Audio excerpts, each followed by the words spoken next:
Welcome to AFM's virtual training. I'm Nancy Moore, the Director of Programs for Africa Fire Mission. Our volunteers are happy to provide this training to you, and you are encouraged to share what you've learned with your colleagues and invite them either to join yet today or to watch the recordings afterwards. The training will be recorded and available on AFM's YouTube channel. Once in a while, we have a recording that is not good enough to produce, but most of the time we are able to get those up. Usually those will be available within 24 hours of training. Since this is a 1-hour training, we'll start with the training. Invite yourself to introduce each other in the chats, and you may also ask questions there. And then at the end of our training, Jose will host a tea time and invite you to share about the topic further or about other things happening in the fire service in your area. Please be sure to mute your microphones, and if you have any questions, unmute yourself to ask. And now Jose will get us started with some words of encouragement. Great, thanks Nancy. Thanks, Brian, for having you. It's always nice to get your wisdom. So today we are going to get our encouragement from the 90-day of encouragement. I'll jump right into day number 41. The title is The Next Generation, and it is written by Craig Duck. Is the president and missionary of FCF International. And I read from Deuteronomy chapter 6, from verse 1 to 9. We're not going to read all of it. We're just going to read chapter 6, verse 7 from the New King James Version. You shall teach them diligently to your children, and shall talk to them when you sit in your house, when you walk by the way, when you lie down, and when you rise up. That is from Deuteronomy chapter 6, verse 7, from the New King James Version. I read, most firefighters and first responders love the fire service. You see, this is the dedication and commitment that they have to their departments and the communities in which they serve. Some families have multiple generations serving in the same department, and you can see the love that they have for serving. Who doesn't get excited when they see a father passing on the knowledge of firefighting to his son or daughter? I remember riding the tailboard of a fire truck with my dad and the discussions we had about firefighting. These early days instilled a sense of commitment to the department we served in and great love for the job. I would not be the firefighter I am today without my dad's help and instruction. Christian first responders are encouraged to pass on a great love for God to their children. In today's passage of the Bible, the Israelites are preparing to cross into the promised land. Before they cross over, God is giving them instructions for the next generation. As you read through the passage in the Bible, notice the parents' responsibilities. First, they are to love God with all their heart and develop an intimate relationship with Him. Then they are to pass this love on to their children. Just like the firefighter who takes every opportunity to teach the younger generation, so too we are to take every opportunity to teach our children about God. In so doing, we not only change our lives, but our children's as well. Whole communities can be altered for the better as people learn to put the needs of others before their own needs. Lord, help me today to share the great love I have with you to my children. Making encouragement a priority makes sense. That's today's encouragement by Chaplain Craig Duck. And I encourage you to be reading the 90 Days of Encouragement moving forward. Thank you for staying with me on that. Now, without further ado, I will invite Brian Andersen to take us through the next session. Welcome, sir. The floor is yours. Thank you, Jose. Good morning, everyone. So we're going to get into this now. I'm going to share my screen here. Today, we're going to talk about fire apparatus placement and scene security.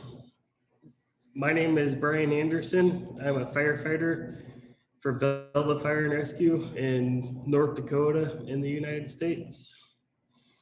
I've been in the fire service for like 16 years now, I guess. And as we go through this, you'll see it sounds simple as parking fire trucks, but there's more to it than just parking a fire truck that will increase the safety on different types of calls.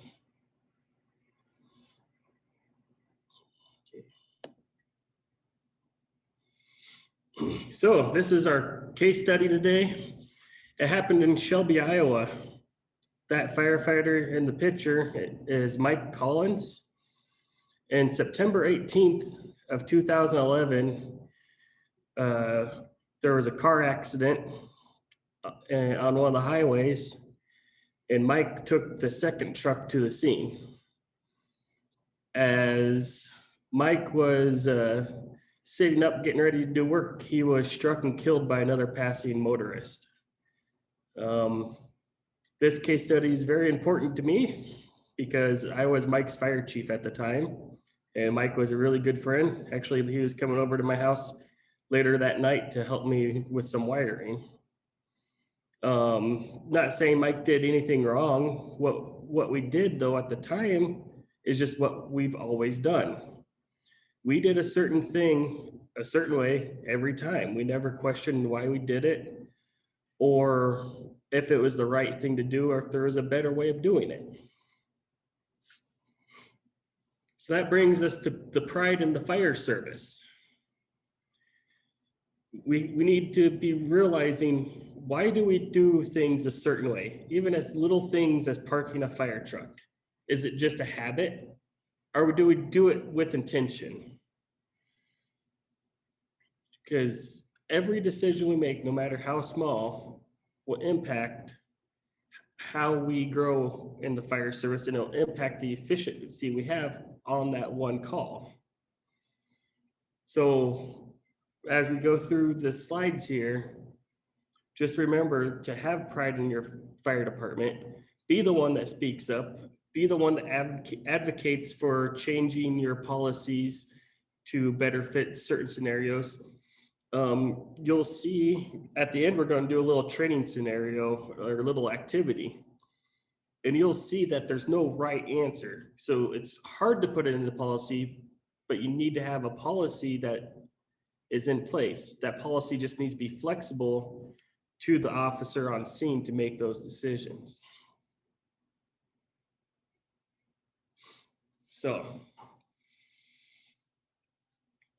a big thing that we talk about when it comes to firefighting is your water source. How you are going to get your water is different than other people. Even this slide, even the slides I set up here, how I do it is different on my fire department.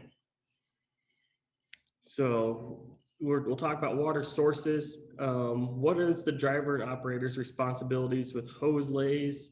What is their responsibilities with positioning the apparatus?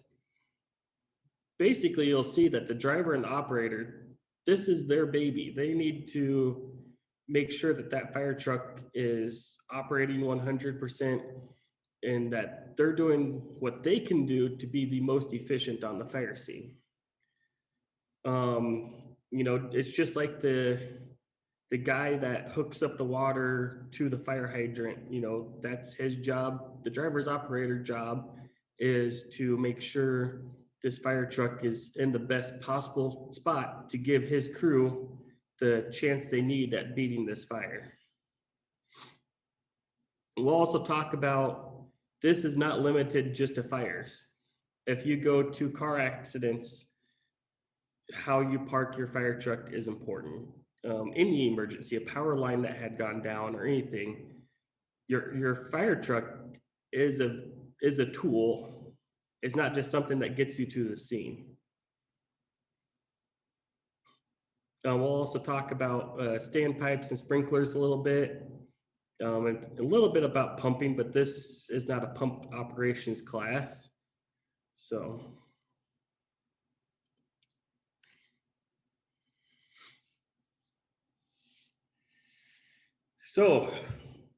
we'll start with the water sources. There are 3 types of water sources that we're going to be utilizing in a fire. We have an internal water tank on all our fire engines. In most of Africa, I imagine you guys use liters to measure how much water is in the truck. Is that right, Jose? Yeah, that's right. Liters. Okay. Thank you. So we use gallons over here, it's whatever, but our trucks can hold a certain amount of water. It's finite, which means it's going to end if we don't hook it up to one of the other 2 sources. Now, where I'm from, it's a very rural area. Only like 1% of our fire territory has fire hydrants. We have to bring all our water with us, basically. So we have very large internal water tanks on our fire trucks. It gives us a very good start at firefighting operations. The next one is a pressurized water source. We'll go through these a little bit more in depth coming up, but that's where your fire hydrants are. And sometimes you have fire pumps too. And the last one would be your static sources. That means where you're going to draft from.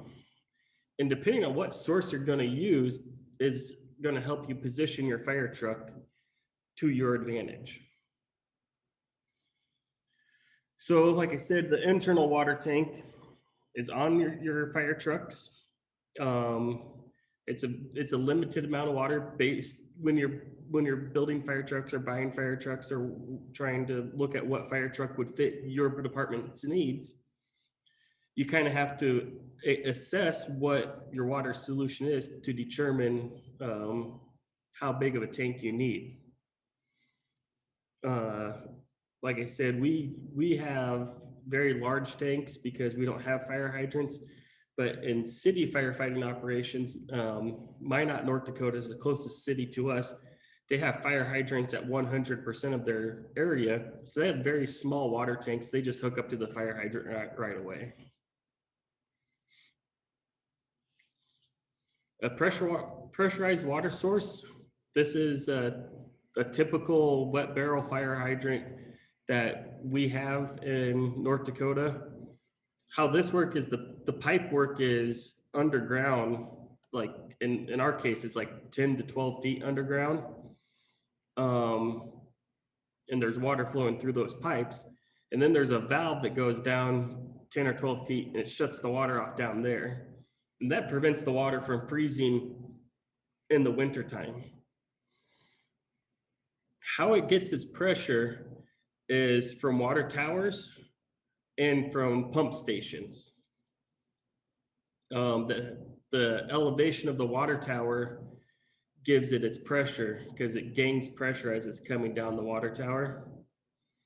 And I think it's like a half pound basically per foot, but I have no clue, sorry, what that translates to bars and stuff like that. Also, there's pump stations throughout a city to help boost the pressure. Your faucets at home are designed to work off a certain amount of pressure. Too much and your faucets will leak and will be ruined right away, and too little, they just won't work at all. So when they're designing water systems for a city, that's what they're designing it for, is how to make the plumbing work inside those buildings obviously, if you have a high-rise building, if you made the plumbing work on the top floor, the bottom floor is going to have too much pressure because as you're going up in stories, your pressure will decrease. So what they do is they'll make it so the bottom floor has the right amount of pressure, and then they'll put a water pump in to increase the pressure as it goes up to overcome the force of gravity.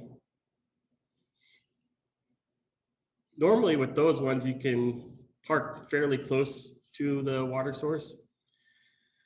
But with static sources, like in this scenario, they're drafting from a portable water tank. You can draft from lakes, you can draft from pools, streams, anything that has water, you can kind of draft from it. How this scenario is, this fire operator that drove this engine really understood what his mission was. He understood how his hose were laid on that fire truck, and he understood how he's going to get water into that fire truck. So when he pulled up to that fire scene, it looks like he backed into that fire scene. And that's not normal. Most of the time we just pull up and park it. But he understood exactly what his mission was. And just think of how perfect this is.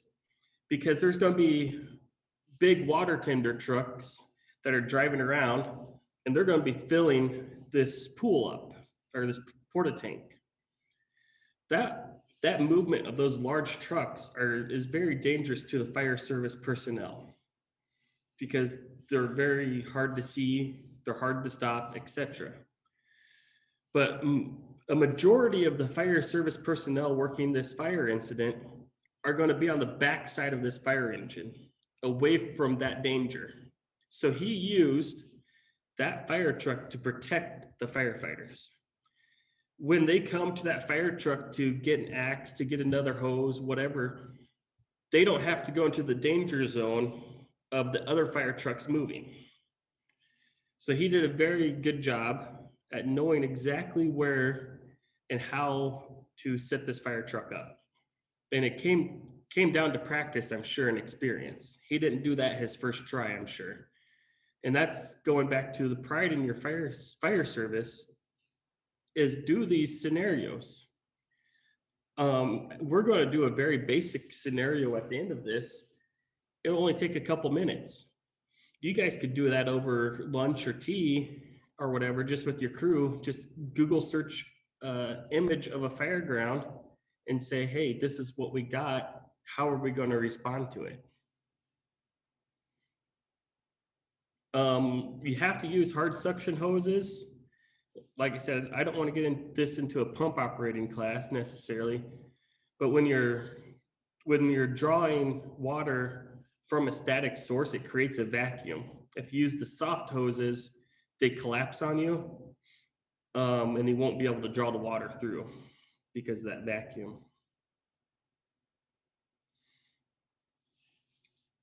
So most fires, how we do it in the United States at least, is you start fighting the fire with the water that's on your truck. And then you switch over to another water source. This is tricky because if you have firefighters that are in a danger zone, you can't shut their water off at any point of time. So you want to switch over to that water source without putting them in danger. So that's something that needs to be practiced. And another thing that we do, at least on my department, is if I'm pumping a fire truck and I have guys inside of the house, I'll switch over to that water source. But then I also refill my tank on my truck as I'm supplying water to their hose. And that way, if I do run out of water or something in my porta tank, I still have a full truck of water that those guys can get out of the house safely if something should happen. So once again, that's just a training that you guys can do as a company level, even just practicing those water flows and getting out there. So pre-incident planning, I think the last course I taught for Africa Fire Mission was on pre-incident planning. And how can that make us better at positioning our fire trucks? How would that tie into this class?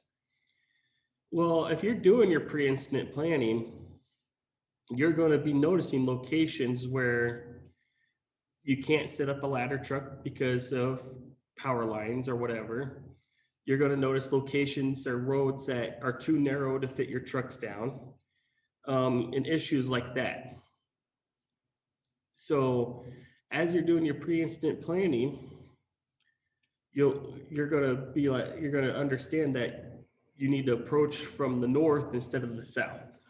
You're going to use this water source because of this, or whatever that that might be. This could be as simple as when you guys are coming home from a call, you can just point it out that, hey, there's a fire hydrant right there, kind of tucked behind a tree. It's hard to see, you know, just stuff like that to keep you guys thinking about where it would be that you're going to park your fire trucks. And you need to practice pre-incident plans. You can't just go out and put it on paper and hope it works. The practicing will just make it a routine. And then when you do have a call, you'll understand that the first fire engine parked this way because of a certain reason, not just because that's what they do. You know, they parked this way because they wanted to block the traffic on the road or something.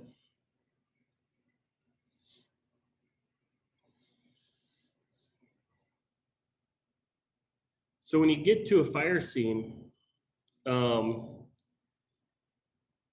there's lots of different ways you can block or use your fire truck to your advantage. One would be blocking traffic. Because traffic is an issue, and then there's going to be even more because people want to see what's going on. At the same time, you don't necessarily want to close down the entire road because people do need to get where they are going.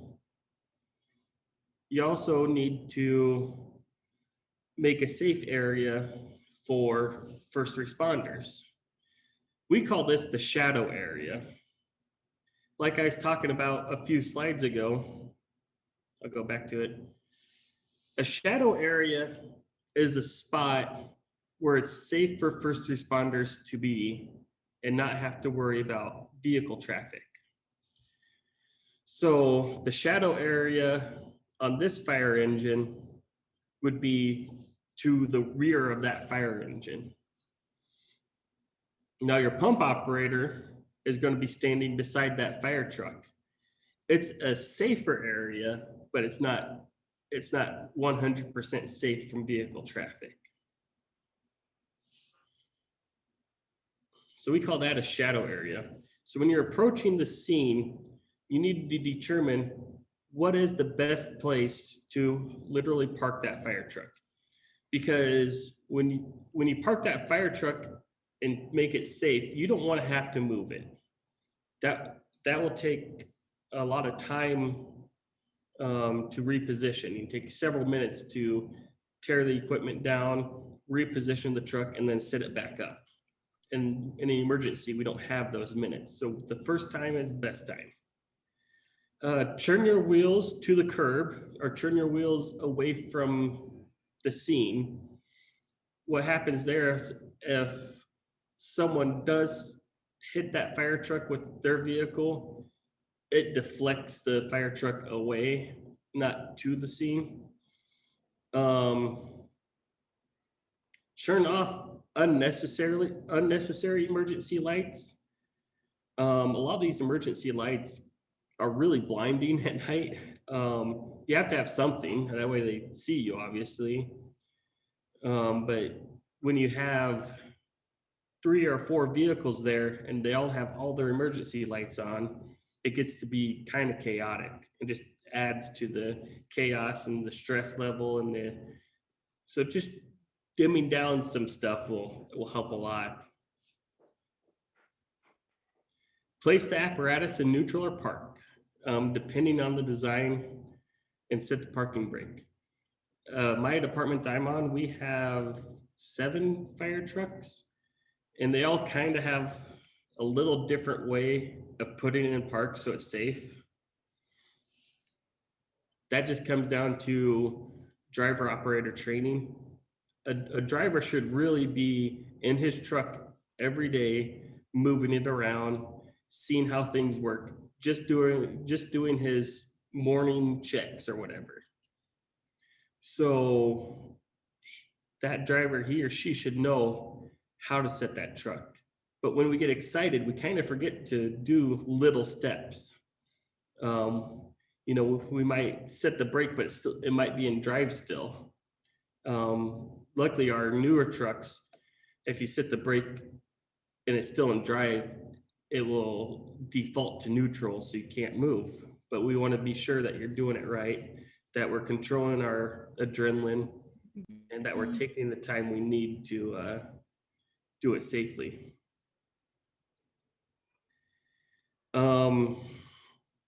Another thing is, and Nancy and I were talking about this earlier today, is when you're approaching the scene, you don't want to put that fire truck in danger. It's a very expensive piece of equipment, and it's what's saving your firefighter's life.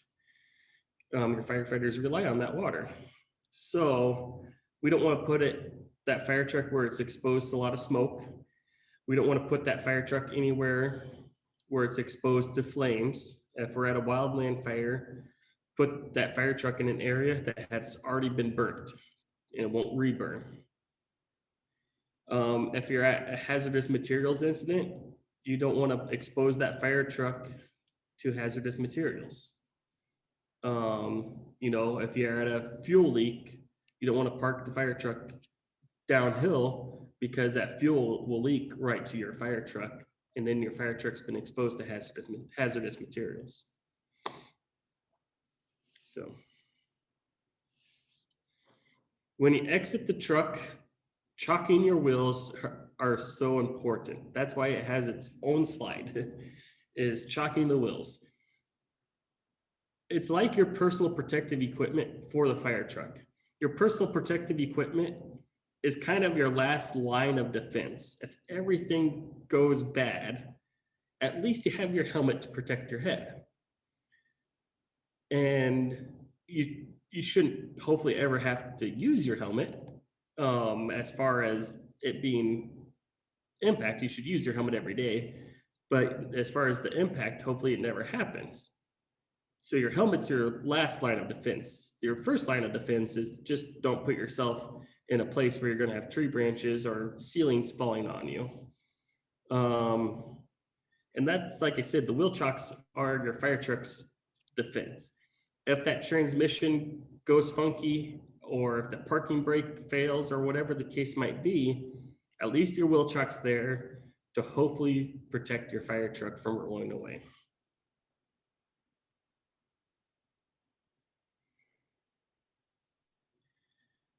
So, like I stated, for a firefighting standpoint, we're going to start with our internal fuel, or our internal water tank, excuse me. So we'll start with the internal water tank. And this tank is good if you have like a trash can fire, dumpster fire, or a smaller type fire like that. But if you have any sort of different type of fire, we'll have to switch over to a larger water source. In my case, we use other trucks, but some people use lakes, whatever the case might be. So when you're positioning your fire truck, your water source, or how you position your fire truck, will be dependent on both water sources. If you use your internal water tank, you can park your fire truck one way. But if you're going to pull water from a lake, you'll have to park closer to that lake. when we go back to our basic firefighting and hose lay operations, I might have a slide on this actually, but I think it's the next one, yeah. So going back to our basic hose lay operations, we have a forward lay, which is the most often used lay. What that means is we set up our hoses so we can start at the fire hydrant. Remember how we wrap the hose around the fire hydrant or whatever, we leave the hose there, and then we drive the fire truck to the fire. That's the most common lay we have. And that's the one we use the most. A reverse lay is the opposite, where you start at the fire scene, you put your hose there, and you go to the water source. We'll use this one if we're pulling water from a lake or something. We'll leave the hose at the fire scene and drive to that lake, because that fire truck has to be next to the lake. So this comes back to having pride in your fire department, right? You need to know what you have as options on your fire truck. And if you guys have more questions about this, how you should set up your fire truck, there's Africa Fire Mission is always a great source to go to, but same with your Africa Fire Service Learning Networking on Facebook. You could ask questions there, like what do you guys do in this case? And that's a great source. Use each other to get ideas and to set up your fire trucks.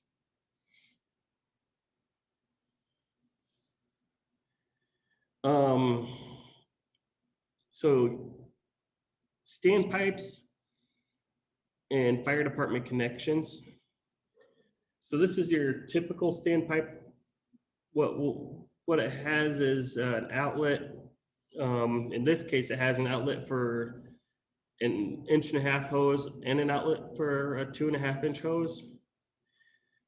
What happens is you plug your fire truck in to the fire department standpipe connections on the outside of the building. Then you go into the building and you hook up to these connections. So what that does is it limits the amount of hose you have to carry, and it limits the amount of firefighters that are needed to get all that hose up the stairs. These standpipes can be wet or dry. I've seen them both ways. Typically where I'm from, they're dry because of the weather, because if they're wet, they're subject to freezing.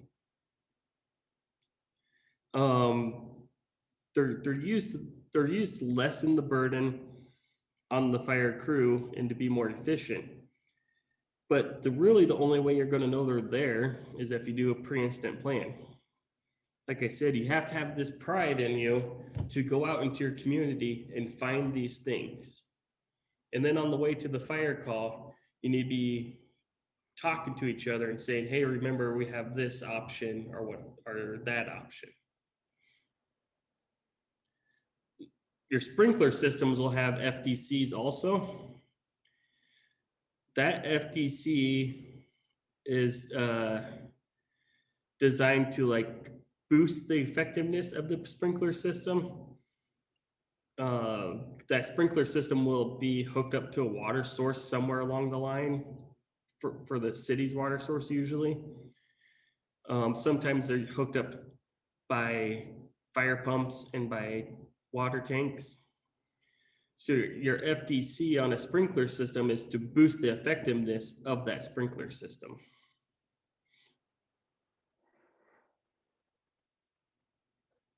So we'll do our breakout session. I don't know why they put that space there. I messed up on that. So I'll give you guys about 5 minutes just to kind of talk amongst yourselves. What I want to know is if you guys went to this car accident scene with, whatever your response policy is, do you send one engine to a scene? Do Do you send 2 or 3 engines into a fire scene? Talk amongst yourself. What would your department do if you got to this scene? How would you set up fire trucks? And what would be the most beneficial? So we talked, or your room should have talked about what would have been the best way to respond to this scenario, this car accident that's on the screen. And I can pull up that screen again so you guys can remember.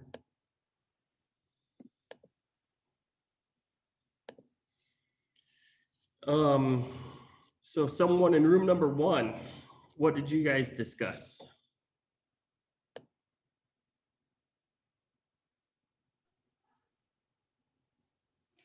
Brian, Yes. to be frantic, we did not take much of our discussion because we first had audio challenge. We could not hear each other. And by the time we started discussing, Nancy put us off and we could not do anything. Sorry, so sorry. That's okay. Technology between, I don't even know how many time zones are on right now. So yeah, that's going to happen. That's okay. Yeah. What about someone from room number 2?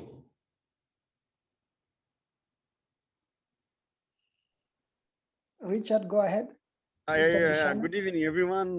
This is Richard. We are going to do on the room number 2. We had some few things that we discussed. First of all, we discussed about we had a number of the vehicles that were involved. We have around 5 vehicles, and if you look clearly, we have 2 that critically damaged, or they have some levels of damage.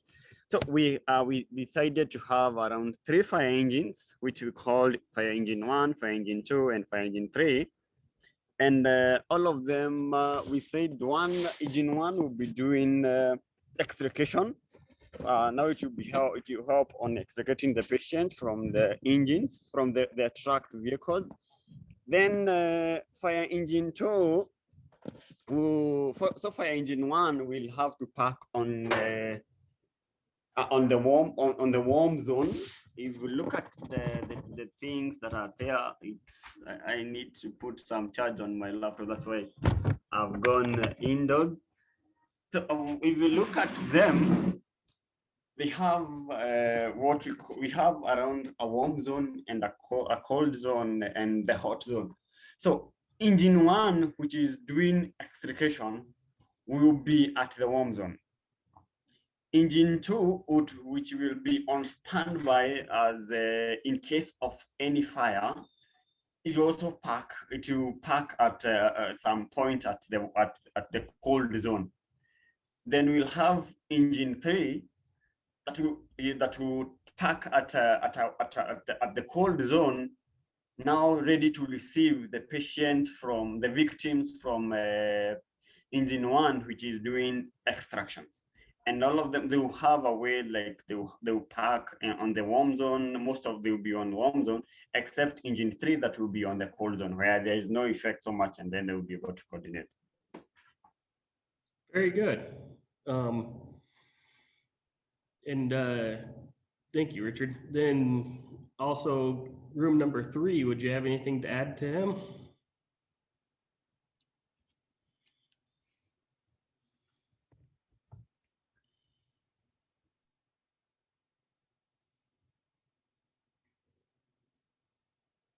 So did room number 3 get back online? Let's see.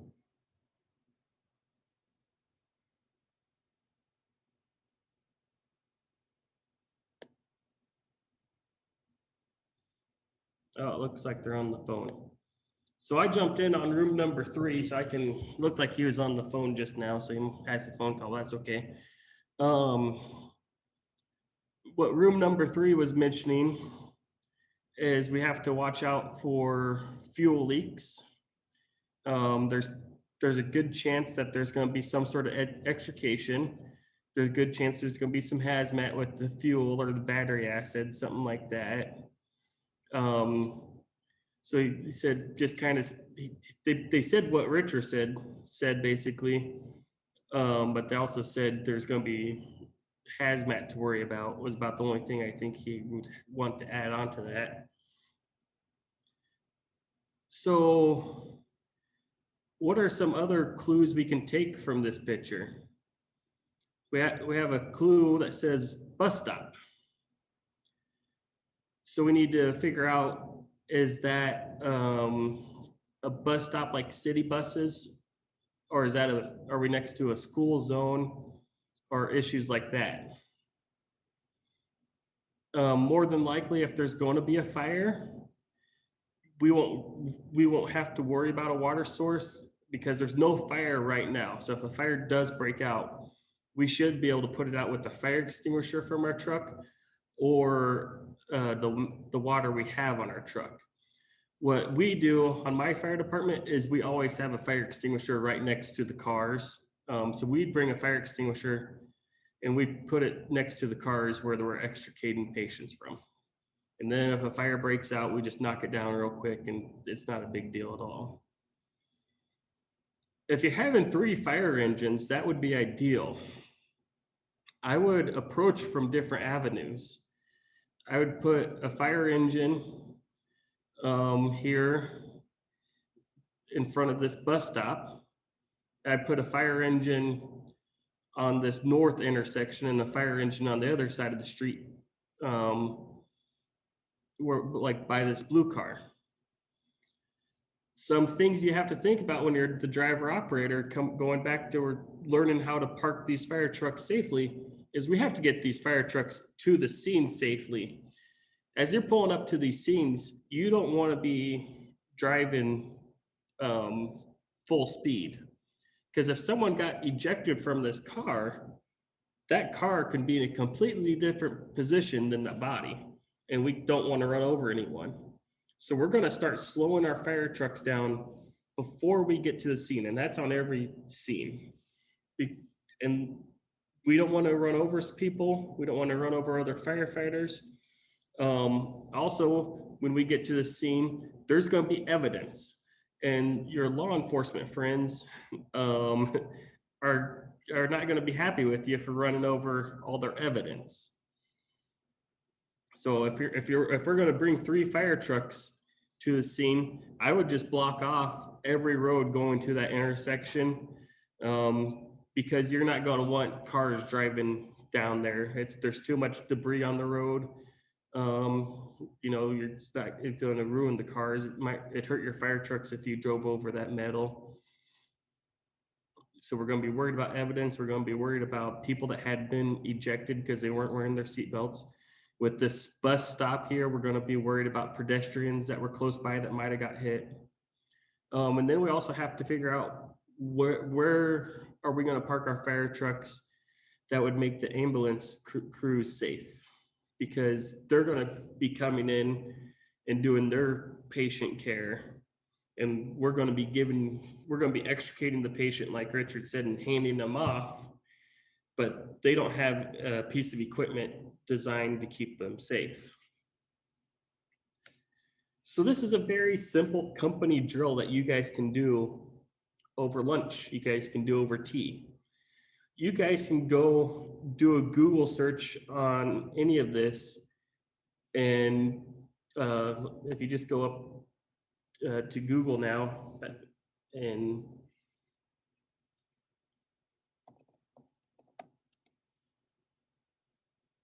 just do a simple Google image search of a wildfire, then you can look and be like, on any one of these pictures, where would you park your fire trucks at?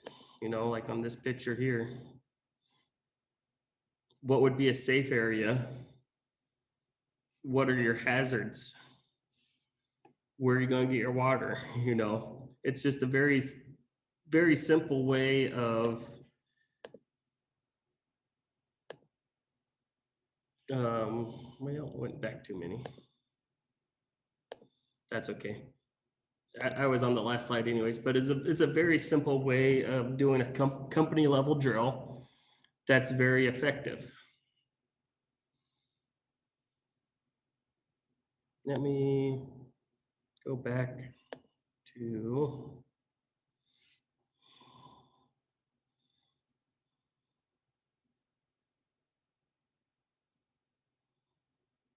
Here it is. So, that's the last slide I had was a summary slide. I hope today that I taught you guys a very simple drill that you can do to get your driver and operators thinking about how they can safely protect their fire scenes. They have to get that truck there safely. They're going to park that truck in a position where their firefighters are safe, that their firefighters are working in the shadow area. They're going to park that truck in a manner in which that fire truck is safe from fire, smoke, hazmat. They're going to park that truck in a way where they can efficiently use every tool that's on it. And yeah, so there's just a lot to think about. As we get into questions and comments, Brian, I'm going to go ahead and wrap us up officially, but give people in a moment here time to think about their questions.